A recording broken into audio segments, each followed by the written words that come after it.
다 같이 말씀 보겠습니다. 오늘 우리에게 주시는 하나님의 말씀은 요한일서 4장 7절에서 12절까지 말씀입니다. 요한일서 4장 7절에서 12절까지 말씀입니다. 다 찾으셨으면 한 절씩 교독하겠습니다.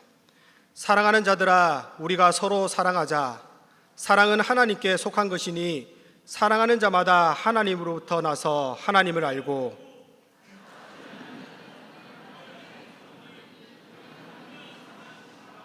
하나님의 사랑이 우리에게 이렇게 나타난 바 되었으니 하나님이 자기의 독생자를 세상에 보내심은 그로 말미암아 우리를 살리려 하심이라.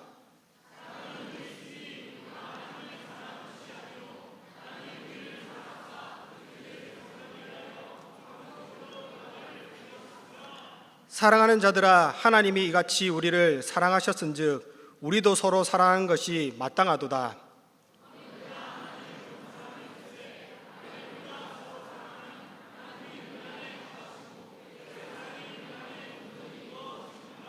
아멘. 이 시간 하나님을 아는 자라는 제목으로 함께 말씀을 나누고자 합니다. 성도 여러분, 여러분들은 하나님을 아십니까? 제가 이런 질문을 하니 의아하게 여기시는 분들이 있을 것입니다. 우리가 다 하나님을 알고 그 하나님을 믿기에 지금 여기에 함께 모여 예배를 하고 있는데 왜 이런 질문을 하지라고 생각할 것입니다. 그런데 우리가 누군가를 안다고 할 때 크게 두 가지로 나누어 생각해 볼 수가 있습니다.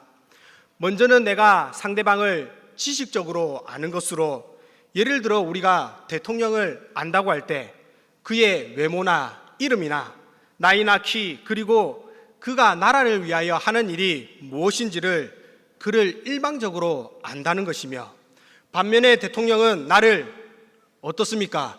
전혀 모른다는 것이지요. 그리고 또 한편으로 그를 안다고 하는 것은 그 대상에 대한 지식뿐만 아니라 그와 함께 소통하며 교제하는 것을 말합니다.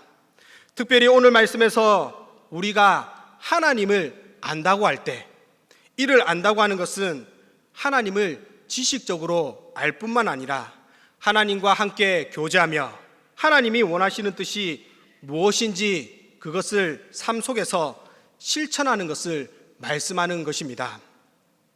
이번 주 기사에 유명한 가수 그룹 아스트로의 멤버 중 하나가 스스로 목숨을 끊는 일이 있었습니다. 그의 죽음에 대하여 함께 일하던 멤버들이 얼마나 외롭고 힘들고 고통스러웠을까. 내가 더 가까이 있었더라면, 지켜주지 못해 미안해 라고 하며 슬퍼하였고, 많은 사람들이 그의 사정을 알아주지 못하고 더 사랑해주지 못함에 대하여 안타까워했습니다. 성도 여러분, 우리가 이러한 기사를 볼 때 참으로 마음이 먹먹합니다. 만약 내가 그 사람을 개인적으로 잘 알았더라면 그가 괴로워하며 고통스러워할 때 그의 이야기를 들어주며 그 마음에 위로함을 주었을 것인데 라고 생각을 해봅니다. 이와 같이 오늘 우리가 함께 읽을 말씀을 보면 요한은 하나님의 자녀된 우리가 실천해야 할 것이 무엇인지를 말씀하고 있습니다. 그것은 바로 서로 사랑하는 것인데, 여기에 나타난 사랑은 아가페라는 것으로 죄인을 향한 하나님의 놀라우신 사랑을 말씀합니다. 이 사랑은 남녀 간의 육체적이고 성적인 사랑을 뜻하는 에로스나 친구 간의 우정을 뜻하는 필리아와는 달리 받을 자격이 없는 자에게 베풀어 주는 무조건적인 사랑을 말합니다. 이처럼 하나님의 사랑이 인간의 사랑과는 근본적으로 차이를 보이는 이유는 이러한 사랑이 바로 하나님께 속하였기 때문이며, 하나님에게 속한 자들만이 하나님의 사랑을 실천할 수가 있다라는 것입니다. 즉, 하나님께 속한 참된 성도는 이웃에게 하나님의 사랑을 나타내는 자들이 되며, 이러한 사랑을 나타내는 자가 하나님의 사랑이 그 속에 있는 자이며 그것을 나타내는 증거가 된다는 것입니다. 그래서 하나님의 참된 사랑을 경험한 요한은 우리에게 이렇게 말씀합니다. 사랑하는 자들아, 우리가 서로 사랑하자. 오늘날 세상을 보면 모두가 경쟁의 대상이며 경쟁의 사회입니다. 직장에서 내가 그 사람을 깎아내리고 밟고 일어서야 그 위에 올라갈 수가 있으며, 그리고 어른뿐만 아니라 아이들도 학교에서나 학원에서나 심지어 노는 가운데서도 다른 친구들을 제쳐야 자기가 그 위에 설 수 있게 된다는 것입니다. 그리고 심지어 이러한 일이 사회뿐만 아니라 교회에서도 서로 비교하며 질투하며 경쟁하고 견제하는 일이 일어나고 있다는 것입니다. 성도 여러분, 우리가 인생을 살아가는 가운데 누구나 자신을 남들 위에 드러내고 싶어 합니다. 그리고 남들보다 내가 더 우월해야 하고, 누군가가 나를 세워주지 않으면 왠지 지는 것 같아서 질투나 견딜 수가 없습니다. 그러나 우리가 명심해야 할 것은, 이러한 삶의 모습은 절대로 하나님을 아는 자의 모습이 아니라는 것입니다. 우리는 일반적으로 머리로만 하나님이 어떤 분이신지, 그리고 우리에게 어떤 은혜를 베풀어 주셨는지 알면 내가 하나님을 아는 사람이며 하나님을 참되게 믿는 사람이라고 생각하지만, 그의 삶 가운데서 이웃을 향한 참 사랑이 나타나지 않을 때는 하나님을 전혀 알지 못하는 사람이라는 것입니다. 그러면 왜 사랑하지 않는 사람은 하나님을 알지 못하는 사람일까요? 그 이유에 대하여 8절에 말씀합니다. 8절 말씀 함께 읽겠습니다. 사랑하지 아니하는 자는 하나님을 알지 못하나니 이는 하나님은 사랑이심이라. 이는 하나님은 사랑이심이라. 우리가 일반적으로 사랑하지 않는 것에 대하여 그 사람이 사랑받을 짓을 해야 사랑을 하지라고 하며, 사랑하지 않는 것에 대하여 별로 대수롭지 않게 여깁니다. 그러나 사랑하지 않는 것은 단순히 도덕적, 윤리적으로 결함이 있는 것이 아니라 구원함을 받지 못하고 죄악의 어둠 가운데 거한다는 것을 의미합니다. 그래서 사랑하지 않는 자는 기독교 공동체 밖에 있는 자이며 하나님에 대하여 진실된 증언을 하지 않습니다. 왜냐하면 사랑이신 하나님을 모르고서는 참된 사랑의 그 의미조차 모르기 때문입니다. 8절 본절에 살펴보면 이는 이라는 말이 나타나고 있습니다. 이것은 왜냐하면 이라는 뜻으로 사람이 중생하고 하나님을 아는 자들이 서로 사랑할 수밖에 없는 이유를 나타내고 있습니다. 즉 뒤집어 말하자면 우리가 사랑하지 않는 이유는 내가 본래 어떠한 존재였는지, 그리고 어떠한 사랑을 받았는지를 전혀 모르기 때문이라는 것입니다. 성도 여러분, 여러분 자신을 한번 돌아보시기를 바랍니다. 내가 지금 이렇게 옷을 단정하게 입고 거룩한 모습으로 앉아 있으니 나는 원래 그래도 나름 괜찮은 사람이라고 생각하십니까? 예전에 제가 어린 시절에는, 지금은 그렇지 않지만 대부분의 동네마다 하수가 밖으로 노출되어 있었습니다. 그래서 비가 많이 내리고 나면 하수의 찌꺼기가 가라앉고 빗물로 인하여 더러운 하수가 어느 정도 맑아지는 것이 보입니다. 그런데 그 하수를 나무 꼬챙이를 가지고 이렇게 휘휘 저으면 그 밑에 있던 온갖 찌꺼기가 일어나 말로 할 수 없는 악취를 풍기게 됩니다. 이처럼 우리의 모습이 바로 이와 같습니다. 우리의 모습이 겉으로는 단정해 보이고 겉으로는 나름 괜찮은 사람이라고 보일지 몰라도 우리 안에는 온갖 제약된 모습이 남아있어서 누군가가 나를 건드리기만 하면 그 속에 있는 온갖 더러운 것들이 우리의 입과 행동을 통해 나오게 된다는 것입니다. 그런데 하나님은 이러한 사실을 알면서도 우리를 향하여 사랑을 베풀어 주셨다는 것입니다. 성도 여러분, 하나님이 우리에게 행하신 놀라운 일을 한번 생각해 보십시오. 세상의 그 어느 종교도, 그리고 그 어느 종교의 지도자나 신이라는 존재가 사람을 위하여 죽었다는 것이 있습니까? 언제 석가모니가 세상 사람의 죄를 위하여 그 죄를 대신 지고 죽었다는 말을 들어보신 적이 있으신지요? 그리고 공자나 마호메트가 인류를 대신해 죽었다는 것을 들어보셨습니까? 그 어느 종교에 가도 그러한 것은 없습니다. 오히려 스스로 선을 행하든지 스스로의 힘으로 무엇인가 열심히 할 때 비로소야 그 무엇인가가 주어짐을 말한다는 것입니다. 그런데 하나님은 다릅니다. 하나님의 사랑은 우리에게 이렇게 나타났다고 말씀합니다. 9절 말씀입니다. 함께 읽겠습니다. 하나님의 사랑이 우리에게 이렇게 나타난 바 되었으니 하나님이 자기의 독생자를 세상에 보내심은 그로 말미암아 우리를 살리려 하심이라. 하나님이 독생자 아들 예수 그리스도를 이 땅에 보내신 것은 하나님의 사랑의 절정이라고 할 수가 있는데, 이러한 일을 행하신 것은 바로 우리를 살리려 하심입니다. 일반적으로 사람들은 이러한 말씀을 들을 때, 아니 내가 지금 살아있는데 언제 내가 죽었었나 라고 생각할 수도 있습니다.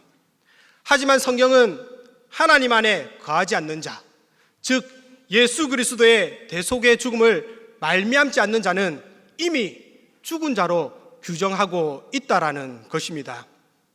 그래서 소연이 문답 17문에는 인류가 어떠한 상태가 되었는가라는 질문에 그 타락은 인류를 죄와 비참한 자리에 이르게 하였다라고 답하고 있습니다. 한 사람으로 말미암아 죄가 세상에 들어오고 죄로 말미암아 사망이 왔듯이 모든 사람이 죄를 지음으로 사망이 모든 사람에게 이르렀다는 사실을 기억하시기 바랍니다. 오늘날 많은 사람들이 자신이 죄인인 것을 받아들이기 싫어합니다. 마치 중병에 걸린 환자가 의사의 말을 듣기 싫어하면서 마지못해 듣는 것처럼 사람들은 죄에 대하여 말하는 것을 듣기 싫어합니다. 하지만 이러한 것을 듣기 싫어한다고 해서 그 사실이 없어지는 것이 아니라는 것이며, 모든 사람, 심지어 가련하고 순한 유아들도 죽는다는 것입니다. 그런데 놀라운 사실은 하나님께서 이러한 자들, 즉 죄인을 사랑하셔서 독생자를 보내주셨습니다. 10절 말씀입니다. 사랑이 여기 있으니 우리가 하나님을 사랑한 것이 아니요 하나님이 우리를 사랑하사 우리 죄를 속하기 위하여 화목제물로 그 아들을 보내셨음이라. 앞에서 우리가 보았듯이 우리는 죄로 인하여 거룩하신 하나님과의 관계가 끊어졌고 이제는 하나님과 원수가 되었습니다. 그래서 우리는 하나님의 말씀에, 하나님의 법에 순종하지 아니하고 오로지 육신적인 생각들로 가득 차 자신의 이익과 자신의 쾌락을 추구하는 죄악된 존재가 되었다는 것입니다. 이처럼 우리는 죄악된 존재가 되어 하나님의 말씀을 거역하고 입에서는 온갖 불평과 불만을 쏟아내고 또한 남을 원망하고 시기하고 질투하고 철저하게 자신의 판단과 자신의 유익을 위하여 행하며 심지어 자신의 눈에 걸리적거리면 사람을 죽이기까지 하는 자가 되었다라는 것입니다. 성도 여러분, 안 그렇습니까? 우리가 한 교회 안에서 그리고 같은 데에서 그리고 같은 교구, 같은 구역 안에 있지만 누군가가 내 마음에 안 들고 나에게 피해를 준다면 그 사람에 대하여 사랑이 아니라 오히려 어떻게 하면 이 사람을 매장시켜 버릴까라고 생각하며 그 사람에 대하여 온갖 안 좋은 말을 다 늘어놓는다는 것입니다. 이처럼 우리는 죄악된 존재인데 그 누가 사랑할 수가 있을까요? 여러분들도 자신에게 잘못을 행하거나 온갖 범죄를 저지르는 사람이 있다면 그 사람을 사랑할 수가 있겠습니까? 사랑이 아니라 오히려 가까이 하지 않을 것입니다. 심지어 지금은 그렇지 않다 하더라도 과거에 그러한 전력만을 가지고서도 멀리하며 그 사람을 경멸할 것입니다. 그런데 우리가 믿는 하나님은 그렇지 않다라는 것입니다. 하나님은 의인을 사랑하신 것이 아니라 죄인인 이미 죄인된 우리를 사랑하셨습니다. 흉악한 죄로 인하여 영원한 지옥의 형벌을 받아 마땅한 죄인을 사랑하셔서 그 죄를 씻고 인간과 하나님 사이를 화목하게 하시기 위하여 독생자 아들 예수 그리스도를 화목제물로 드리셨다는 것입니다. 과거 구약에는 죄로 말미암아 하나님과 분리된 인간을 화목하게 하기 위하여 제사를 드렸는데, 화목제에는 피의 희생이 필요하였고 피의 희생 제사를 드리기 위해서는 양이나 염소의 피가 필요하였습니다. 그러나 이러한 제사는 불완전한 것이어서 죄의 문제를 완전히 해결해 주지는 못하였습니다. 따라서 이러한 제사는 온전한 제사가 드려지기 전까지 계속적으로 반복이 되어야만 했습니다. 그런데 하나님께서는 이러한 형편을 아시고 인류를 위한 온전한 화목 제사를 계획하시고 화목 제물을 준비하셨는데, 이것이 바로 예수 그리스도입니다. 주님은 죄인의 모든 죄를 속죄하셨을 뿐만 아니라 화목제가 되셔서 하나님과 원수되었던 자들을 그와 화목해 하셨으며, 우리의 죄 용서함은 바로 그 하나님의 사랑에 기인하였다는 것입니다. 그런데 더 놀라운 사실은 이러한 사랑, 죄인을 위하여 베풀어 주신 이 사랑이 아무런 조건 없이 무조건적으로 주어졌다는 것입니다.